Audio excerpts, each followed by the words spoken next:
ETV news కు స్వాగతం. ఆంధ్రప్రదేశ్లో గత ప్రభుత్వం చేసిన విధ్వంసం మానవ విపత్తుకు సంబంధించినదని కేంద్ర హోంశాఖ మంత్రి అమిత్ షా అన్నారు. వైసీపీ చేసిన మానవ విపత్తుల నుంచి రక్షించేందుకు ఎన్డీఏ వచ్చిందని తెలిపారు.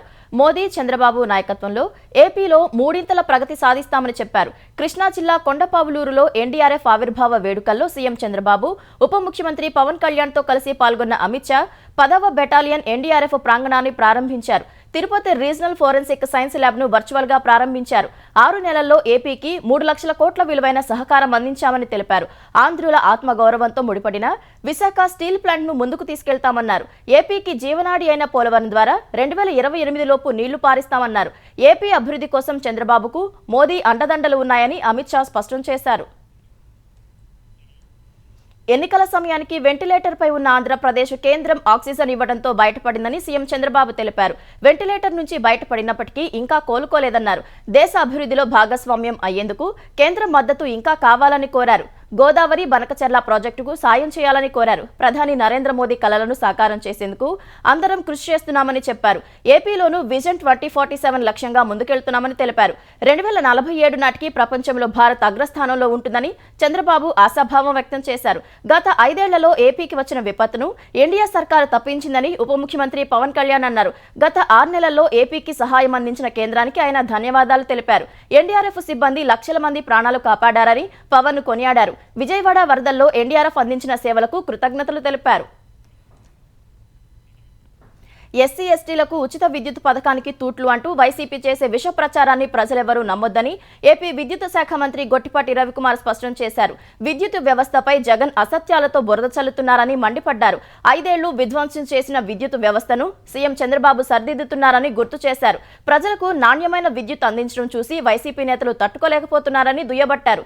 సూర్యఘర్, పీఎం కుసుమ్ పథకాల ప్రయోజనంపై అవగాహన లేకే అసత్యాలు ప్రచారం చేస్తున్నారని గొట్టిపాటి ధ్వజమెత్తారు. ఎస్సీ ఎస్టీలకు సౌర ఫలకాలు ఉచితంగా ఏర్పాటు చేస్తున్నామని వివరించారు. పీఎం కుసుమ్, సూర్యఘర్ పథకాల వల్ల నష్టమేంటో జగన్ చెప్పాలని మంత్రి గొట్టిపాటి డిమాండ్ చేశారు.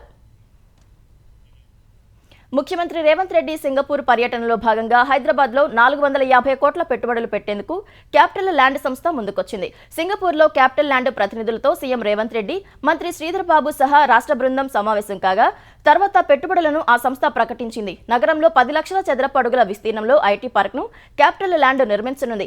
ఇప్పటికే international tech park Hyderabad, Avance Hyderabad, cyber pearl వంటివి క్యాపిటల్ ల్యాండ్ సంస్థ ఏర్పాటు చేసింది. ప్రస్తుతం ఇంటర్నేషనల్ టెక్ పార్క్ 2వ దశ నిర్మాణాన్ని ఈ ఏడాది ప్రారంభించి 2028 కల్లా పూర్తి చేసేలా ప్రణాళిక చేస్తోంది. అటు ప్రపంచ స్థాయి హైదరాబాద్ నిర్మాణానికి సింగపూర్ అనుసరించిన ఉత్తమ పద్ధతులు పాటిస్తామని సీఎం రేవంత్ రెడ్డి సామాజిక మాధ్యమం ఎక్స్ వేదికగా తెలిపారు. సింగపూర్ నదిలో పడవ ప్రయాణం చేసిన సీఎం నది పునరుజ్జీవం, నీటి నిర్వహణపై సింగపూర్ అనుసరించిన విధానాలను పరిశీలించారు. నూతన ఆధునిక భవనాలు నిర్మించేటప్పుడు చారిత్రక భవనాలను పరిరక్షించిన పద్ధతులు అడిగి తెలుసుకున్నారు. తెలంగాణలో కాంగ్రెస్ పాలన రైతులకు శాపంగా మారిందని మాజీ మంత్రి హరీష్ రావు విమర్శించారు. ఆదిలాబాద్ జిల్లాలో 24 గంటలు గడవక ముందే బ్యాంకు రుణభారంతో మరో రైతు రాథోడ్ గోకుల్ మృతి చెందాడని హరీష్ రావు ఆరోపించారు. నిన్న కూడా బ్యాంకులోనే ఓ రైతు ఆత్మహత్య చేసుకున్నాడని తెలిపారు. రైతుల ఆత్మహత్యలు కాంగ్రెస్ ప్రభుత్వ హత్యలేనని ఆరోపించారు. రుణమాఫీ పూర్తిగా చేశామన్న సీఎం రేవంత్ రెడ్డికి బ్యాంకు అధికారుల వేధింపులతో రైతులు ఆత్మహత్యలు చేసుకుంటున్న దృశ్యాలు కనిపించడం లేదా అని ప్రశ్నించారు. అటు ప్రజాపాలన దరఖాస్తులకు కూడా రేషన్ కార్డులు ఇస్తామని ప్రభుత్వం ప్రకటన చేయడం బీఆర్ఎస్ విజయమని హరీష్ రావు తెలిపారు. మీ సేవా దరఖాస్తులు కూడా పరిగణలోకి తీసుకోవాలని డిమాండ్ చేశారు. పల్లెలు, పట్టణాల్లో పనిచేసే వ్యవసాయ కూలీలందరికీ ఆత్మీయ భరోసా పథకం వర్తింపచేయాలని, 20 రోజుల పని దినాల నిబంధన తొలగించాలని కోరారు. మరోవైపు రాష్ట్ర వ్యాప్తంగా ఆరోగ్యశ్రీ సేవలు నిలిచిపోవడం పట్ల హరీష్ రావు ఆగ్రహం వ్యక్తం చేశారు. నెట్వర్క్ ఆసుపత్రుల డిమాండ్లు పరిష్కరించి బకాయిలు తక్షణం చెల్లించాలని ప్రభుత్వాన్ని ఎక్స్లో డిమాండ్ చేశారు.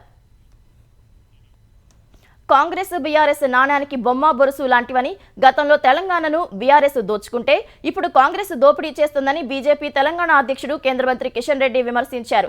ఖైరతాబాద్ కు చెందిన పలువురు కాంగ్రెస్ కార్యకర్తలు కిషన్ రెడ్డి సమక్షంలో బీజేపీలో చేరారు. తెలంగాణలో త్వరలో రాహుల్ గాంధీ పర్యటించనున్నారని, అయితే 6 గ్యారెంటీలు అమలు చేసిన తర్వాతే ఇక్కడ అడుగు పెట్టాలని డిమాండ్ చేశారు.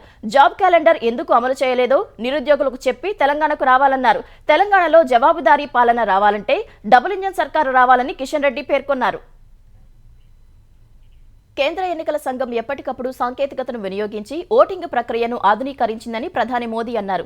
సాంకేతిక శక్తితో ప్రజల ఓటింగ్ శక్తిని ఈసీ మరింత పెంచిందని కొనియాడారు. నిష్పాక్షికమైన పోలింగ్ ప్రక్రియకు నిబద్ధతను కూడా చూపిందన్నారు.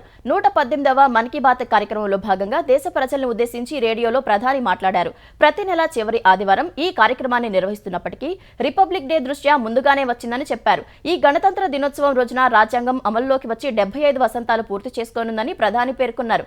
భారత రాజ్యాంగ పరిషత్ చైర్మన్ రాజేంద్ర ప్రసాద్ తో పాటు అంబేద్కర్, శ్యామప్రసాద్ ముఖర్జీలతో సహా కొంతమంది సభ్యుల ఆడియో క్లిప్లను ప్రధాని వినిపించారు. వారు ప్రోత్సహించిన విలువలను అందులో ప్రముఖంగా ప్రస్తావించారు. రాజ్యాంగ నిర్మాతల ప్రేరణతో వారు గర్వపడే భారత్ను నిర్మించాలని ప్రజలకు మోదీ పిలుపునిచ్చారు. ఉత్తరప్రదేశ్లోని ప్రయాగ్రాజ్లో జరుగుతున్న మహాకుంభమేళాకు ప్రపంచ నలుమూలల నుంచి భారీ సంఖ్యలో భక్తులు వస్తున్నారని ప్రధాని తెలిపారు. మహాకుంభమేళా భిన్నత్వంలో ఏకత్వాన్ని జరుపుకునే ఉత్సవమని వ్యాఖ్యానించారు. భారత అంతరిక్ష సాంకేతికత స్టార్టప్ పిక్సెల్ తొలి ప్రైవేట్ ఉపగ్రహం కాన్స్టలేషన్ ఫైర్ ఫ్లైని విజయవంతంగా ప్రయోగించిందని తెలిపారు.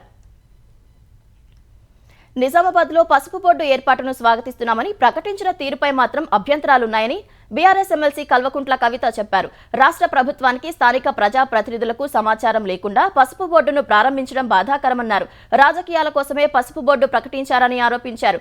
పసుపు ఆధారిత పరిశ్రమలతో పాటు పంటలకు మద్దతు ధర ప్రకటించాలని డిమాండ్ చేశారు. తాము పదే పదే కేంద్రంపై ఒత్తిడి చేయటం వల్లే పసుపు బోర్డు ఏర్పాటైందని ఎంపీ అరవింద్ మాట్లాడటం హాస్యాస్పదంగా ఉందని కవిత ఎద్దేవా చేశారు. ఎన్నడూ లేని విధంగా గుంటూరులో కొకైన్ డ్రగ్స్ దొరకడం కలకలం రేపింది. శ్యామల నగర్ వద్ద ముగ్గురు యువకుల నుంచి 8.5 గ్రాముల కొకైన్ను ఎక్సైజ్ అధికారులు స్వాధీనం చేసుకున్నారు. నల్ల చెరువుకు చెందిన షేక్ దాదావలి, షేక్ ఖాసిం పీరా, సంపత్ నగర్ కు చెందిన సమీర్ బాజీ అనే ముగ్గురిని అదుపులోకి తీసుకున్న ఎక్సైజ్ సిబ్బంది వారి నుంచి 7 కొకైన్ ప్యాకెట్లు, 3 ద్విచక్ర వాహనాలను స్వాధీనం చేసుకున్నట్లు ఎక్సైజ్ డిప్యూటీ కమిషనర్ శ్రీనివాసులు తెలిపారు. హైదరాబాద్ లాంటి నగరాల్లో గ్రాము కొకైన్ 10 నుంచి 20 వేలకు అమ్ముతుండగా గుంటూరులో నిందితులు 3 వేలకు విక్రయిస్తున్నట్లు గుర్తించామన్నారు. ఏపీలో ఇప్పటి వరకు కొకైన్ కేసులు నమోదు కాలేదన్న ఆయన డ్రగ్స్ కట్టడికి ఈగల్ టీంతో కలిసి పనిచేస్తున్నట్లు చెప్పారు.